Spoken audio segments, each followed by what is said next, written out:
Good evening বন্ধুরা।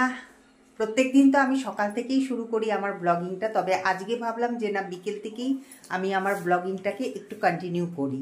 বিকেলের সময়টা তোমাদের সাথে অনেক দিন হয় আমি শেয়ার করি না, তা সেজন্য ভাবলাম যে না, আজকে বিকেলবেলায় কি করি সেটা তোমাদের সাথে আমি আজকে শেয়ার করব। এখন যেহেতু 4টে বেজে গেছে, 4:15 বাজে, তো শঙ্কর যাবে দোকানে, তা সেই জন্য আমি দেখো চা করে নিয়েছি। তা শঙ্কর আর আমি দুজনে মিলে এখন চা খাবো। আমার একা একা চা খেতে ভালো লাগে না, আবার ওইদিকে শঙ্করেরও ঠিক তাই। তা সেই জন্য মানে এখন আমার ইচ্ছে না থাকলেও শঙ্করকে সঙ্গ দেওয়ার জন্য আমিও ওর সাথে চা খাচ্ছি। যাবো একসাথে। কোথায় যাব? দোকানে? ও শঙ্কর আগের থেকে প্ল্যান করে নিয়েছে যে শঙ্কর আমার পিছু কিছুতেই ছাড়বে না, মানে ও যাবে, ও যখন যাবে আমাকেও নিয়ে যাবে, বা আমি যদি যাই তাহলে ও আমার সাথে যাবে, বুঝলে তো? যাক ভালো, এটাই জানি হয়, যেতে তো হবেই, আর এটাই চিরন্তন সত্য, তাই না? তা চলো চাটা খেয়ে নিই। ঠান্ডা হয়েছে নাকি? তুমি তো প্লেটে ঢেলে খাচ্ছ। পর্দাটা একটু টাঙিয়ে দিও। আমি তো কাজের লোক। হ্যাঁ তো, আর আমি যে সারাদিন করি তাহলে আমি কি? ও একটু কিছু করলে পরে বলবে কি আমি কি কাজের লোক? আর আমার মেয়ে তো বলতো আগে, আমার কি ঠকা পড়ছে, ঠকা। ও ঠিক মতন বাংলাটাকে জানতো না, কারণ ছোট থেকে না ইংলিশ মিডিয়ামে পড়েছে, তো আর আমরা তো বলি যে আমার ঠেকা পড়েছে, এরকম বলি তো। তা আর মেহেন্দি বলতো আমার কি ঠকা পড়েছে, ঠকা। এখন মনে পড়ে সেই মেয়ে এখন কত বড় হয়ে গেছে। আমি চা খাই, তা আবার পরে তোমাদের সাথে দেখা করছি। অনেকক্ষণ ধরে ঘরে আছি, তা বাইরে সন্ধেও লেগে গেছে। দাঁড়া, লাইটটাকে জ্বালিয়ে নিই, জামা কাপড়গুলোও তুলতে হবে। দেখি জামা কাপড়গুলো আবার শুকোলো কিনা।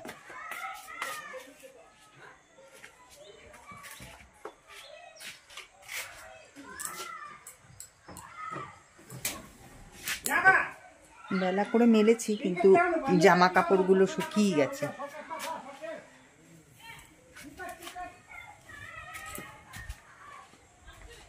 এখন আসলে কি বলতো, একটু গরম গরম পড়েছে তো ঠান্ডা লাগে, আমাদের এখানে ঠান্ডা লাগে, কিন্তু তাও আবার কি বলতো, একটু বেশি কাজ করলে, বাইরে রোদ উঠলে তখন গরম লাগে।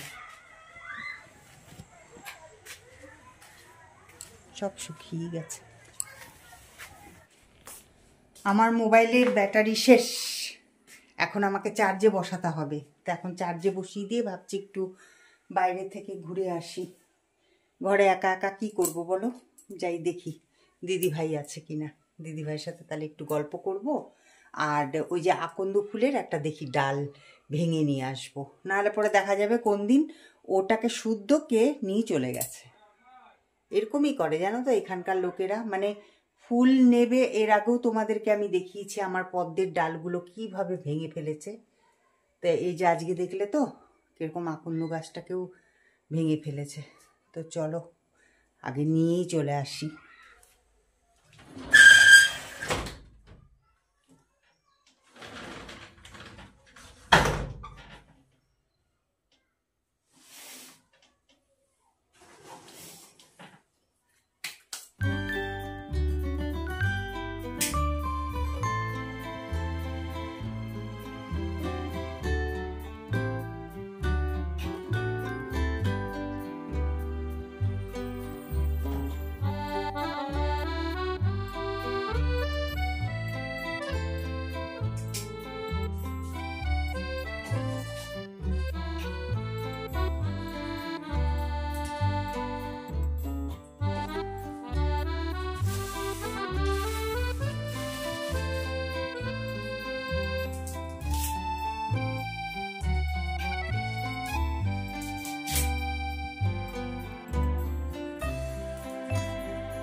এখানে একটা ধূপকাঠি লাগিয়ে দিলাম। প্রত্যেক দিনই এখানে একটা ধূপকাঠি লাগিয়ে দিই, দুপুরেও লাগাই আবার সন্ধেবেলাও লাগিয়ে দিই। আর ওইদিকে তো এই যে দেখো, এরকম ঘরে ধূপ ধুনা দিলে কি ভালো লাগে না, মনটাই পবিত্র হয়ে যায় জানি।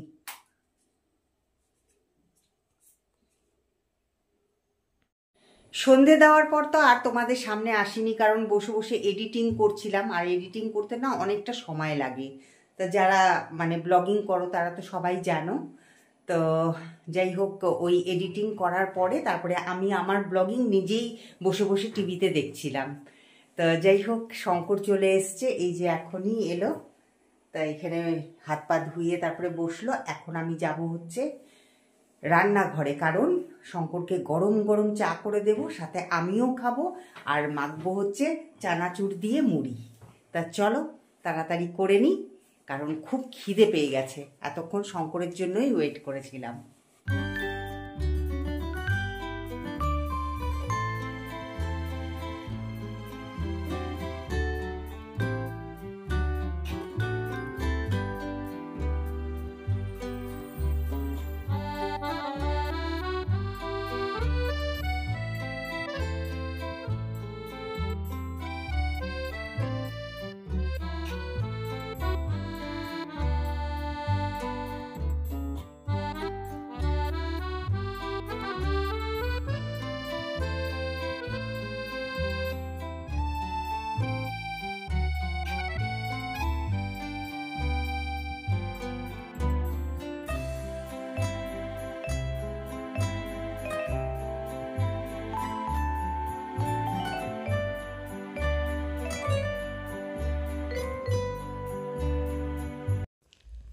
ওদিকে শঙ্করকে আমি মুড়িটা মেখে দিয়ে এলাম, কারণ শঙ্করের খুব খিদে পেয়ে গেছিলো, সেই জন্য ওই মুড়িটা আগে মেখে দিয়ে তারপরে আমি এখানে চলে আসলাম। আর এদিকে আমি চাও বসিয়ে দিয়েছি কিন্তু। তো ভাবলাম যে চাটা হতে হতে ওইদিকে বোতলটাকে মেজে নিই। অনেক দিন ধরে ভাবছিলাম যে বোতল মাজবো, কিন্তু কিছুতেই হচ্ছিল না। এই কাজ চলে আসে, ওই কাজ চলে আসে, আর খেয়ালও থাকতো না। তা সেই জন্য ভাবলাম যে এখনও যখন চা হয়নি, তাহলে পরে এই ফাঁকে না দাঁড়িয়ে থেকে তাহলে বোতলটাকে মেজে নিই। তো সেই জন্য এই যে ভালো করে বোতলটাকে মেজে নিচ্ছি। আর এদিকে তো চা হচ্ছে, আর ওইদিকে শঙ্কর একটা ব্লগিং চালিয়েছে, তা সেটারই মানে সাউন্ডটা আসছিল, সেটাই শুনছিলাম।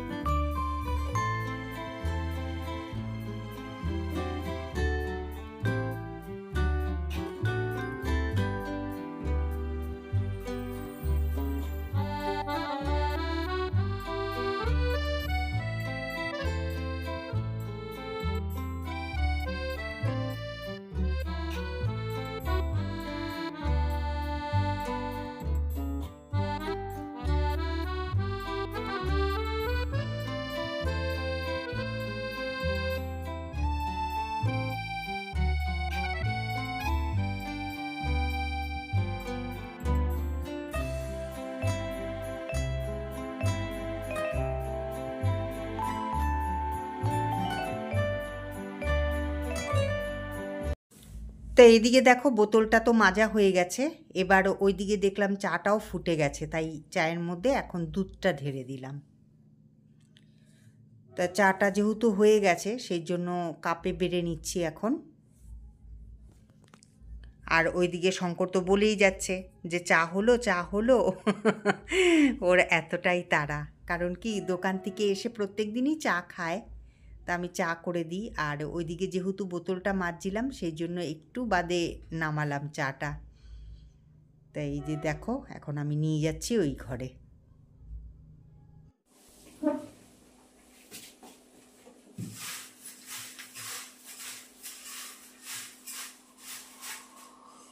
শঙ্কর চাটা তো দেখতে ভালো হয়েছে, খেতে ভালো হয়েছে? সুন্দর হয়েছে। ভালো লাগছে খেতে?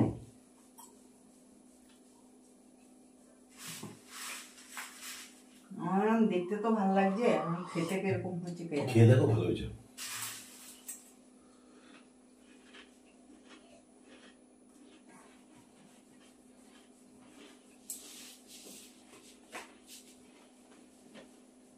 রাতে কি খাবা? কি খেতে ইচ্ছা করছে? আবার ডিম খাবা? ডিম সেদ্ধ খাবা না অমলেট খাবা? যেটা তুমি খাবার সেটা খাও। না তুমি বলো। যেটা ইচ্ছা, খাওয়া নিয়ে কথা। অমলেট হলেও ডিম যাবে, সিদ্ধ হলেও ডিমই যাবে।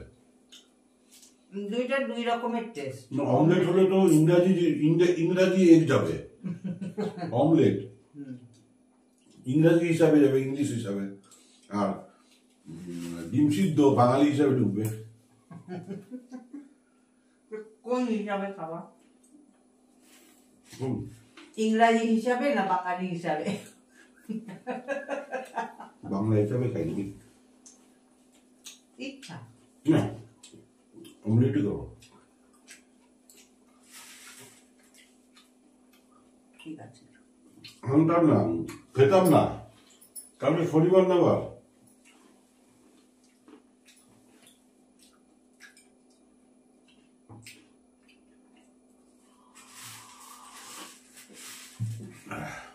গরম পড়ে যাচ্ছে না? এই সময়টা তো খুব খারাপ, খুব সাবধানে থাকতে হয় জানো। আপনার হাফলেও সবজি কাশি জ্বর হবে।